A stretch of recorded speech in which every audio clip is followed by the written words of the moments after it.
I packed a canvas in the van,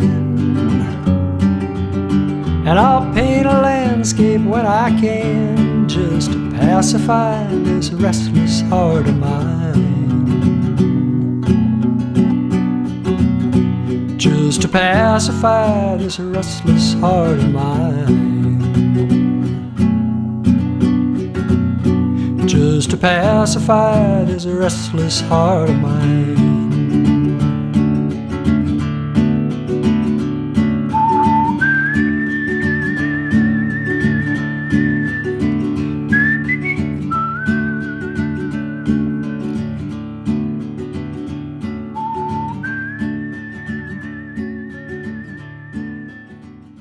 Well, we're certainly in a time of, well, culture clash, you say, and people are being displaced. There's the whole indigenous versus the white man arriving and all that.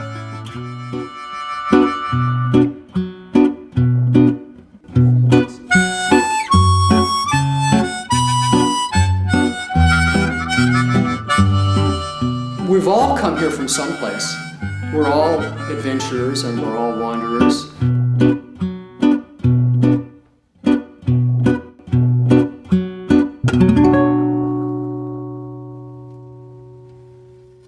So it's not a matter of the good, the bad conquering the good or something like this. It's just a matter of history unfolding.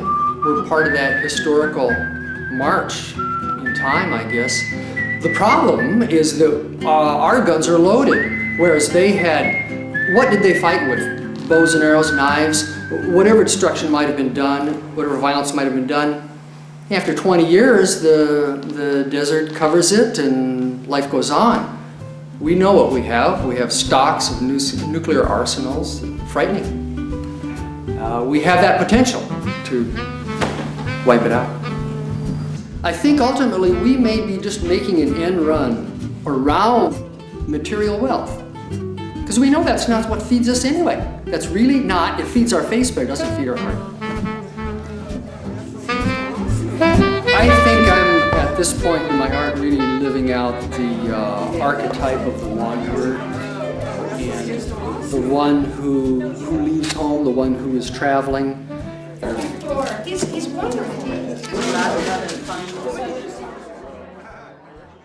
But I get most energy feedback from people looking at this painting on this character, because he's transitional. See, these guys probably ain't going to change. And he's going to go to his doom with that little model airplane in his hand and the instructions. And these people probably aren't going to turn back. But this guy, he's got the uniform on, but he's checking them out. You got power up here, and you got power down here. And this is the uncertain future coming at us. And this is the respite, or the sanctuary, the retreat. It's a much more beckoning form of warmth, the energy. At the extreme ends of the canvas too, that's what's interesting. There's a balance going on there. And no matter how many cars or freeways or towns someone might have who's looking at this painting, they gravitate to this because they're attracted to the old ways of actually communicating with a letter. The wine it's really not hedonistic. It's almost more of a sacrament, the way it's set up here. And the female goddess, Our Lady of Guadalupe, the Lady of the Desert, the warmth of the fire, the skillet hanging, the makeshift table with the old truck tire, a couple legs missing, and a bunch of cords. Material wealth and security are obviously not the bottom line for me. I see stronger things to aspire to or to surrender to. And the art is a way of finding markers along that road. And just follow that little Sur River to the place where the big redwoods start. About 20 yards after the log jam, 20 miles into my heart. My heart about 20 miles into my heart. My heart about 20 miles into my heart.